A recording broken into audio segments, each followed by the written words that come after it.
The ship appeared without warning. John Morrison was elbow-deep in a broken air filtration unit when the alarm started screaming. Red lights flashed through the narrow maintenance corridor of the Prometheus research station. He pulled his arms out of the machine, wiped the grease on his jumpsuit, and ran toward the main deck. The crew had gathered at the observation window. Nobody spoke. Nobody moved. John pushed through and saw it.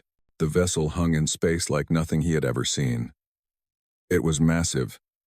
Easily 10 times the size of their station, the hull seemed to shift colors, moving from deep purple to silver to something his eyes could not name.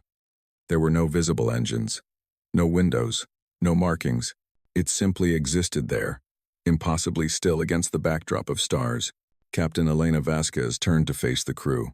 Her face was pale, but her voice stayed steady. "We are being hailed. They want to send representatives aboard." "Who are they?" someone asked. "They call themselves the Galactic Council." John felt his stomach drop. Humanity had always wondered if they were alone in the universe. Now they had their answer, and it was floating right outside their window. The council representatives came aboard 1 hour later. There were 3 of them. The first was tall and thin, with blue-gray skin and 4 arms. The second looked like a walking insect, with compound eyes that reflected the station lights. The third had no solid form at all. It floated in a containment field, a cloud of shimmering particles that somehow conveyed intelligence. The tall one spoke first. Its voice came from a device on its chest, translating its words into English. "We are conducting standard assessment of emerging species. Your kind has been detected. We require information." Captain Vasquez stepped forward. "We welcome peaceful contact. What do you need to know? We will interview one of your members. This will determine your species classification within council records." The representatives looked around the room. Their eyes, all different kinds of eyes, moved across the crew. John tried to stand still and look unimportant. He was just the maintenance guy. He fixed things. He was not qualified for first contact with alien civilizations. The floating cloud drifted toward him. "This one," it said. The voice had no source. It simply appeared in the air. "This one will speak for your kind." John looked at the captain. She looked back at him with an expression that said she was sorry, but also that he had no choice. "Okay," John said. "I guess I can answer some questions." They took him to a small conference room. The 3 aliens arranged themselves around the table. John sat across from them, feeling very small and very human. The tall one, who introduced itself as Arbiter Velthax, began the questioning. "State your function within this vessel." "I fix things," John said. "Maintenance engineer. When something breaks, I make it work again." Velthax made a note on a device that looked like liquid glass. "Do you possess psionic abilities?" "I don't know what that means." "Mental powers, telepathy, telekinesis, precognition." John almost laughed. "No, nothing like that." "Do you have biological enhancements, genetic modifications, cybernetic implants?" "I have a metal pin in my knee from a football injury." "Does that count?" The insect-like alien made a clicking sound. Velthax continued without expression. "Is your species connected through a hive mind or collective consciousness?" "We are very much not," John said. "Getting humans to agree on anything is basically impossible." "What is the technological index of your homeworld?" John thought about Earth. Cars, planes, computers, smartphones. They had just started sending people to Mars. "I don't know how to measure that." "We're pretty proud of the internet, I guess." The interview continued for 11 minutes. The aliens asked about human history, human biology, human society. John answered as best he could. He talked about wars and art and science. He talked about how humans had crawled out of caves and eventually reached for the stars. He tried to make his species sound impressive. The aliens were not impressed. When it was over, Velthax stood. "The assessment is complete. Your species has been classified." "What does that mean?" John asked. "What classification?" "Inconsequential." The word hung in the air. John felt it like a punch to the chest. "Your kind presents no threat and no value to the Council," Velthax continued. "You will not be monitored. You will not be contacted again. Your world will be noted in our archives and forgotten. This is not cruelty. It is simply efficiency. The galaxy is vast. We cannot concern ourselves with every primitive species that learns to build rockets. John stood up. Now wait a minute. You spent 11 minutes with me. I'm not even a scientist. I'm not a leader.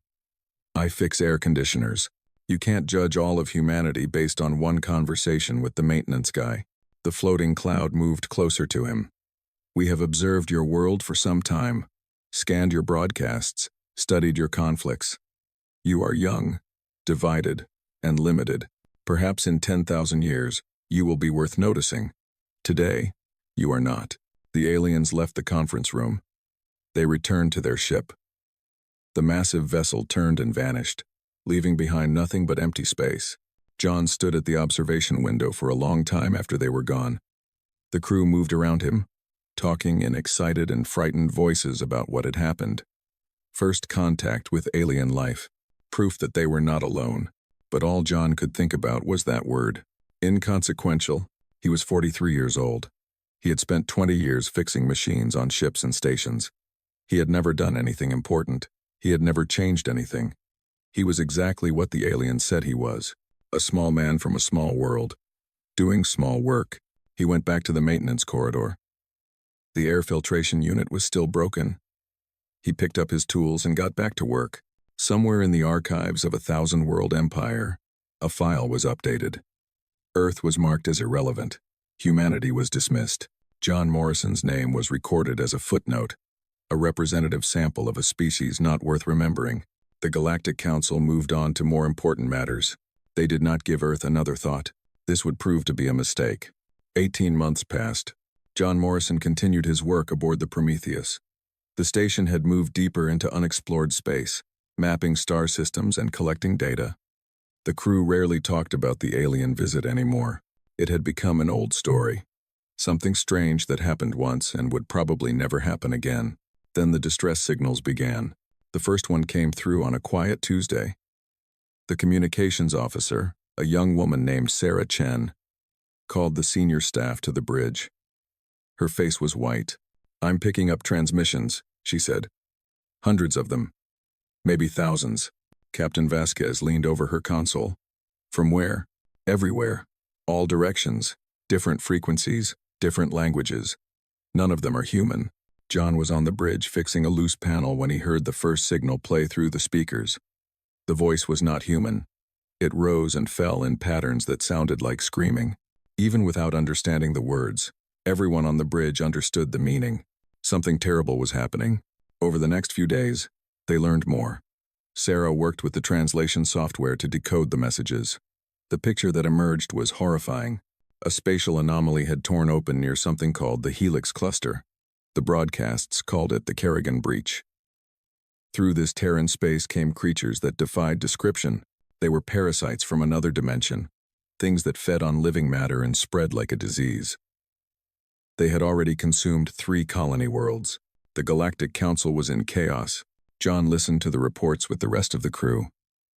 He learned that the Council was not one species but many. The Velkari, the Scythan, the Eryxian Combine, and dozens of others. They had built an empire that spanned thousands of star systems. They had technology that made human science look like children playing with toys. And they were losing. The parasites adapted too quickly. Every weapon used against them became useless within hours. Every defense was overwhelmed. The Council species were pulling back their fleets, abandoning their outer colonies, fighting among themselves for resources. Captain Vasquez called a meeting. The crew gathered in the mess hall, 47 people who were very far from home. "We have a choice to make," she said. "Earth is 6 months away at maximum speed. If we leave now, we can make it home before whatever is happening out here reaches human space. If it ever does, what's the other option?" someone asked. "We stay. We try to help." The room exploded with voices. People argued, shouted, talked over each other. John sat in the corner and listened. Most of the crew wanted to run. He understood why. They were scientists and engineers, not soldiers. Their station had no weapons. They had no way to fight creatures that were destroying civilizations far more advanced than their own. The vote was held. 44 people voted to return to Earth. 2 people abstained. One person voted to stay. John raised his hand and felt every eye in the room turn toward him. Morrison, you can't be serious, Captain Vasquez said. There are people dying out there, John said. I can hear them. We all can. They're asking for help. We can't help them. We're one station with no weapons and no military training. I know. Then why? John thought about his life. 20 years of fixing machines. 20 years of being nobody special.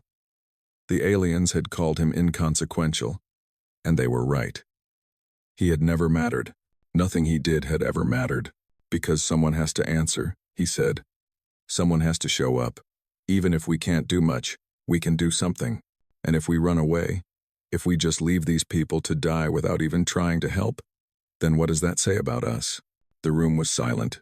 I'm not asking anyone to come with me, John continued. You all have families. You all have lives waiting for you back on Earth. Go home. Be safe. But I'm staying. Captain Vasquez looked at him for a long moment. Then she shook her head. You're insane, Morrison. Probably. You'll die out here alone. Probably. She sighed. The station needs to go back to Earth. I have a responsibility to this crew. But we have 2 shuttles. I can spare one. John nodded. That's all I need. They loaded the shuttle with supplies. Food, water, medical kits, tools. John packed everything he thought might be useful. He had no idea what he was going to do when he reached the affected systems. He had no plan. He just knew he could not turn away. Sarah Chen caught him before he left. The Valkyrie colony on Thassoon 4 is the closest one still broadcasting, she said. Their signal is weak. They're running out of time. How far? 3 days at maximum shuttle speed. John took the coordinates. Thank you. Morrison. She grabbed his arm. Why are you really doing this? He looked at her. She was young. Smart.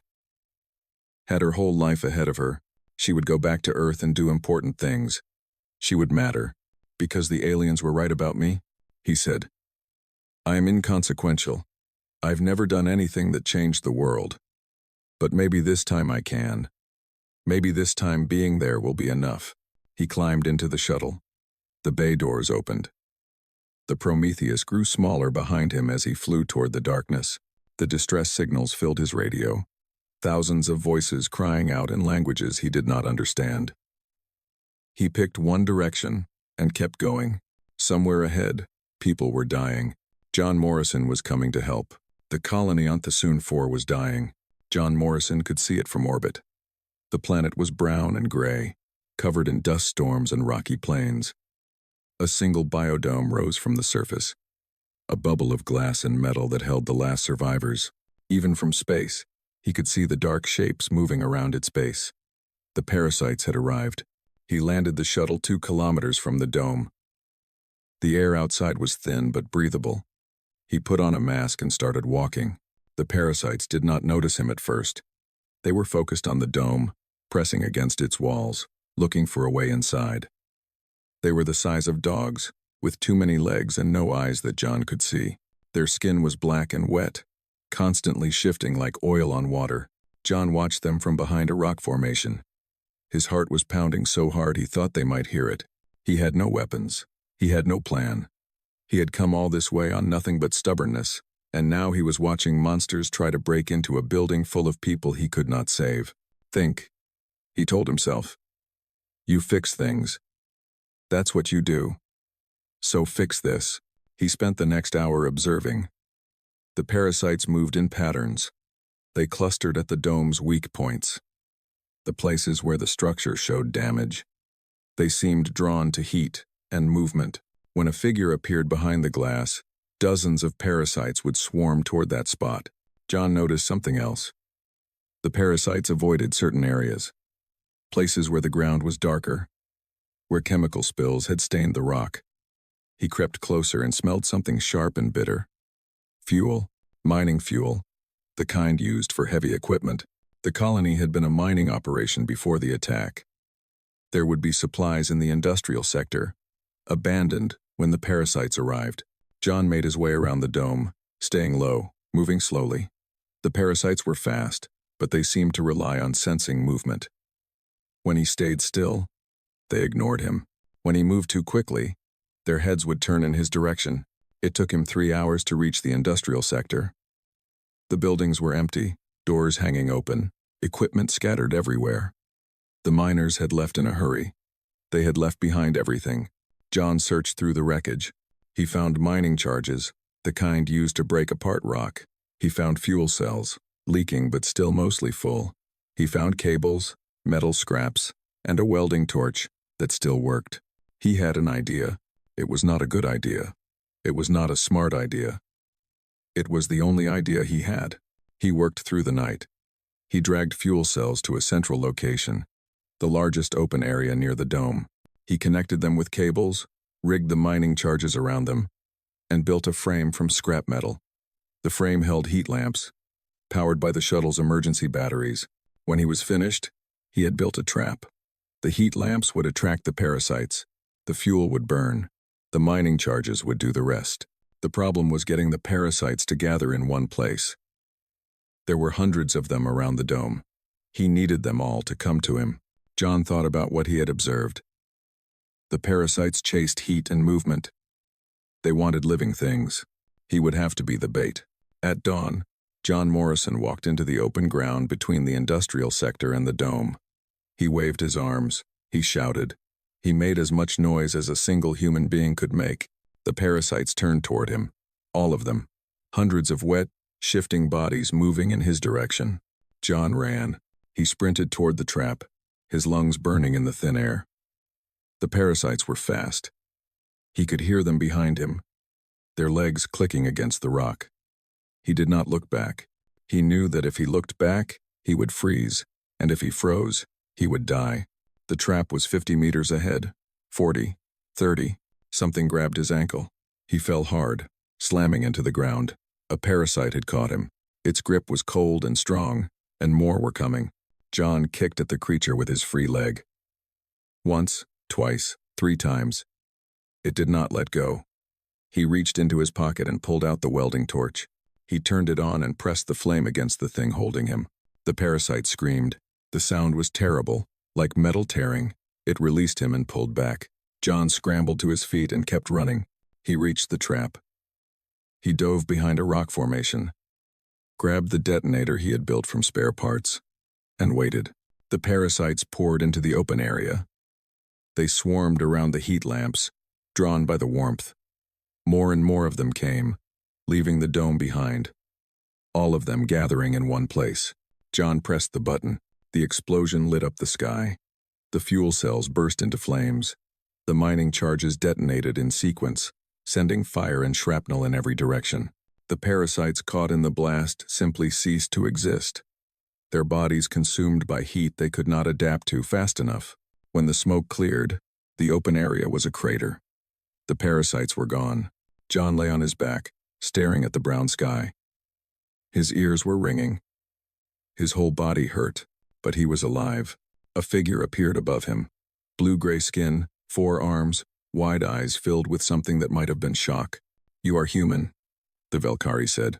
"Yeah," John managed to say. "You saved us." John sat up slowly. He looked at the crater, at the dome in the distance, at the alien standing over him. "I guess I did." The Valkyrie helped him to his feet.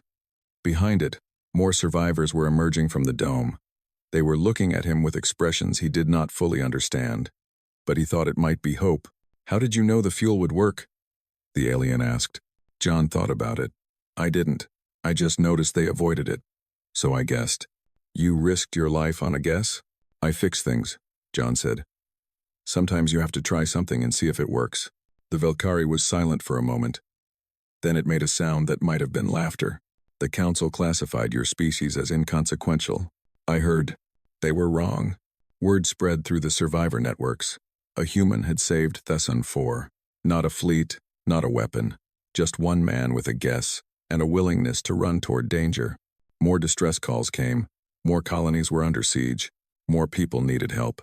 John Morrison answered them all. The Galactic Council had not held an emergency session in 400 years.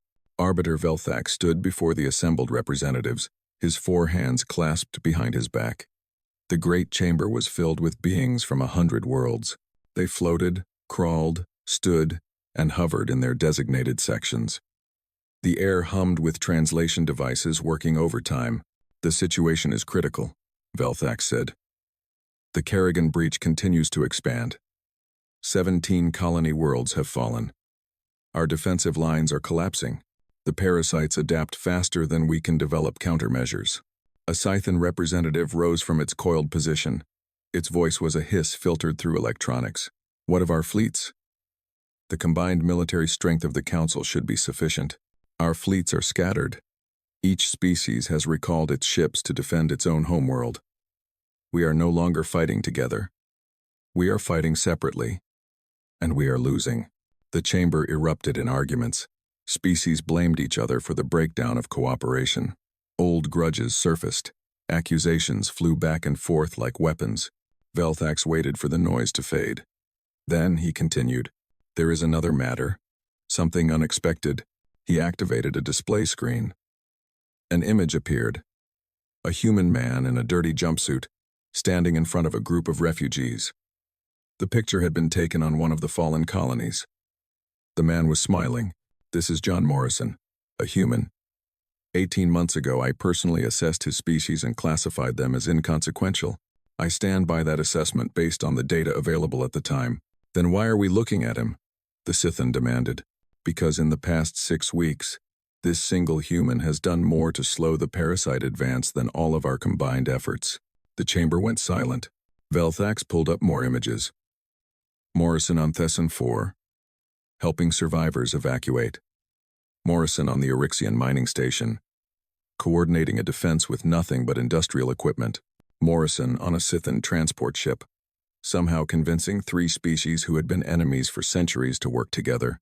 He has no weapons, Velthax said. No military training. No special abilities. He fixes machines. That is his only skill. And yet he keeps appearing wherever the crisis is worst. And somehow, against all logic, he keeps making things better. An Eryxian delegate spoke, its voice booming through the chamber. How is this possible? Our best strategists cannot contain the parasites. Our most advanced weapons are useless. How can one primitive human succeed where we fail? I have studied his methods, Velthax admitted. They make no sense by our standards. He takes risks that no rational being would take. He tries solutions that have no statistical chance of success. And when they fail, he simply tries something else. He does not calculate acceptable losses. He does not retreat when the odds turn against him. He just keeps going. That is not strategy. That is insanity. Perhaps, but it is working. The chamber buzzed with confusion and disbelief. These were beings who had built empires through careful planning and calculated decisions. They did not understand a creature who operated on pure stubbornness. Velthax pulled Morrison's original file from the archives. He read his own words aloud. Species demonstrates limited cognitive architecture. No psionic capacity. No biological enhancements. Recommend classification. Inconsequential. He looked up at the assembly. I was wrong. The admission sent a ripple through the chamber. Arbiters did not admit mistakes. It was not done. I measured the wrong things, Velthax continued. I looked for powers and technology and mental gifts. I did not look for persistence. I did not measure the human capacity to simply refuse to give up. I did not account for the possibility that a species might be too stubborn to know when they are beaten. He turned off the display. Morrison has built something we have not been able to build. He has created a coalition. 17 colonies that were isolated and dying are now working together. Velkari, Scythian, Eryxian, and others. They share resources. They coordinate defenses. They protect each other, not because of treaties or political agreements, but because one human showed up and started helping, and they followed his example. What do you propose? The Eryxian delegate asked. I propose we stop hiding behind our borders. I propose we rejoin this fight, not as separate species protecting our own interests, but as a united force.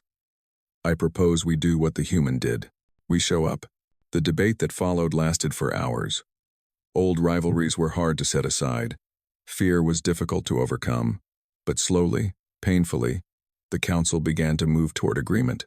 While they debated, Velthax sent a message to Morrison's coalition. He requested a meeting. The response came 3 days later. Morrison's shuttle docked with the council flagship. Velthax was waiting in the diplomatic suite, surrounded by luxury and technology that represented the height of galactic civilization. Morrison walked in wearing the same grease-stained jumpsuit he had worn during his assessment. He looked tired. He looked like a man who had not slept properly in weeks. "You wanted to see me?" Morrison said. Velthax studied the human. He tried to see what he had missed before, the quality that made this ordinary man extraordinary. He could not find it. Morrison just looked like Morrison. "We wish to formally reassess humanity's classification," Velthax said. Morrison shrugged. "Okay, we wish to offer support. Ships, weapons, resources. The council will join your coalition." "Good. We can use the help. We also wish to understand, how did you do this? How did you convince species who have fought each other for centuries to work together?" Morrison scratched his head. "I didn't convince anyone of anything. I just showed up when they needed help. That's it. When you help people, they start to trust you. When they trust you, they're willing to work with others you vouch for. It's not complicated. It is impossible.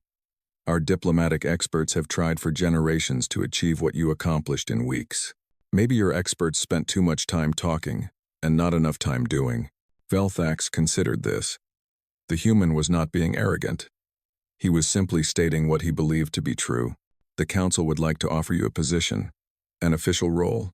You could coordinate the defense efforts with full authority and resources." Morrison shook his head. "I don't want authority. I don't want a title. I just want to help people." "Then what do you want?" "Right now? I want to get back to work. There's a convoy of refugees heading to the Helix cluster. They need an escort, and their engines are failing. I told them I'd take a look." Velthax felt something he had not felt in a long time. He was not sure what to call it. Admiration, perhaps? Or humility? "You could delegate that task. You are too important to risk on a maintenance job." Morrison smiled. It was a tired smile, but genuine. "I'm a maintenance guy. Fixing things is what I do." He turned and walked toward the door. Then he paused. "File your paperwork. Update your records. Do whatever you need to do. But don't expect me to wait around for it. I've got a convoy to run." He left. Velthax stood alone in the diplomatic suite, surrounded by all the power and prestige of the Galactic Council. For the first time in his long career, he felt very small. The final battle for the Kerrigan breach lasted 11 days. John Morrison was not on the front lines. He was 3 systems away, on a hospital ship, helping repair life support systems that kept wounded refugees alive. He listened to the battle reports on the radio while he worked, his hands inside a broken filtration unit, doing what he had always done. The Council fleet, combined with the coalition Morrison had built, threw everything they had at the breach. Ships from 100 worlds fought side by side. Velkari and Scythan, ancient enemies, covered each other's flanks. Oryxian warships protected evacuation transports. Species that had never cooperated before worked together like they had trained for it their whole lives. The parasites adapted, as they always did, but they could not adapt fast enough. Every time they changed, the coalition changed with them. Every time they found a weakness, someone patched it. The combined knowledge of dozens of species, all working toward the same goal, proved to be more flexible than creatures that had never faced true resistance. On the 11th day, the breach collapsed. The tear in space sealed itself, cutting off the flow of parasites from their dimension. The remaining creatures, isolated and without reinforcement, were hunted down over the following weeks. The galaxy had survived. Morrison heard the news while elbow-deep in engine grease. A Velkari doctor ran into the engine room, shouting in a language Morrison still did not understand. But the translator caught up, and the words came through clear. "It's over. We won. The breach is closed." Morrison nodded, pulled his arms out of the engine, and wiped his hands on his jumpsuit. "Good," he said. "This ship's reactor is still acting up. I should probably take a look at that next." The doctor stared at him like he was insane. Morrison got that look a lot these days. The celebrations lasted for weeks. Every world that had been part of the coalition held festivals. Statues were planned. Songs were written. The story of how the galaxy united to defeat an impossible enemy spread through every system. John Morrison's name was in every version of the story. The human who started it all. The inconsequential man who changed everything. He did not attend any celebrations. He was too busy. 3 months after the breach closed, a message arrived from Earth. Humanity had been offered a seat on the Galactic Council, full membership, with all the rights and responsibilities that came with it. The United Nations had voted to accept. They wanted Morrison to come home and speak before the Assembly, to represent humanity as they took their place among the stars. Morrison read the message twice. Then he sent his reply. "Thank you for the offer. I'm honored. But I can't come right now. There's a colony on the edge of the Helix cluster that lost most of its infrastructure during the war. They need help rebuilding. Maybe when I'm done here." He was never done. There was always another colony that needed assistance. Another ship with failing systems. Another group of refugees looking for a place to call home. Morrison moved from crisis to crisis, never staying long, always heading toward wherever he was needed most. Captain Vasquez tracked him down eventually. The Prometheus had returned to Earth, reported what had happened, and become famous. The crew were heroes. But Vasquez had one piece of unfinished business. She found Morrison on a small moon in a system so remote it did not have a name yet. He was teaching a group of young Valkyrie how to repair water purification systems. Morrison. He looked up. For a moment, he did not recognize her. Then his face broke into a smile. "Captain, you came all this way? I needed to see it for myself. The maintenance guy who saved the galaxy." Morrison laughed. "I didn't save anything. I just helped where I could. Everyone else did the real work." Vasquez sat down next to him. The Valkyrie students watched with curiosity. "Earth wants you to come back. The whole planet wants to meet you. They're calling you the most important human in history. That's ridiculous. Maybe, but it's true.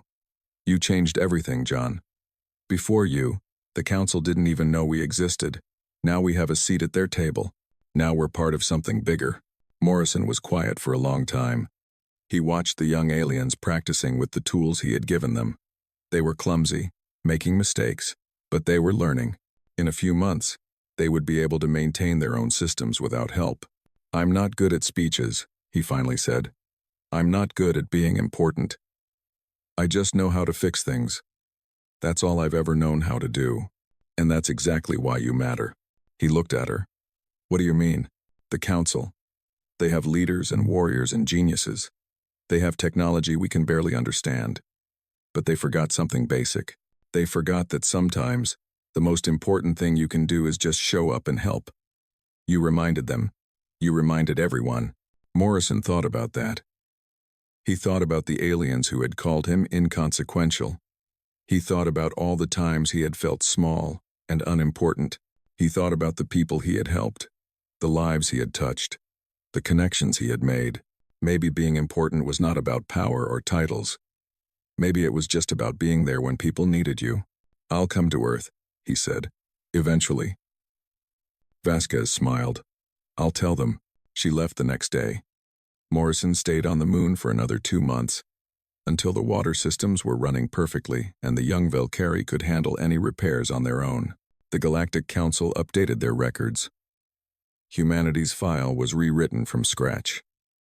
The old classification of inconsequential was removed, replaced with pages of analysis and observations. At the end of the file, someone had added a note in the traditional Valkyrie script. It was handwritten, which was unusual. Official records were always digital. The note said, "They do not know when to stop. This is not a weakness." The file was stamped with a new classification, consequential. John Morrison never did make it back to Earth for that speech. There was always somewhere else he was needed, someone else who needed help. He spent the rest of his life moving through the galaxy, fixing things, teaching others to fix things, showing up wherever the crisis was worst. He never became a leader or a politician. He never took a title or accumulated power. He remained, until his last day, exactly what he had always been. A maintenance engineer who believed that the most important thing a person could do was help when help was needed. The statues that were built in his honor showed him holding a wrench. He would have liked that. Years later, when historians tried to explain how the galaxy had survived the Kerrigan breach, they wrote about fleets and strategies and technological innovations. But the oldest survivors, the ones who had been there at the beginning, told a different story. They talked about a human who had been judged unimportant, a man with no special gifts, no great powers, no army or wealth. A man who had simply refused to look away when others suffered. They talked about how he had changed everything, not through force, but through presence, not through genius, but through stubbornness, not through being extraordinary, but through being relentlessly, impossibly, wonderfully, ordinary. The Galactic Council had ruled John Morrison inconsequential. It was, as history recorded, their biggest mistake.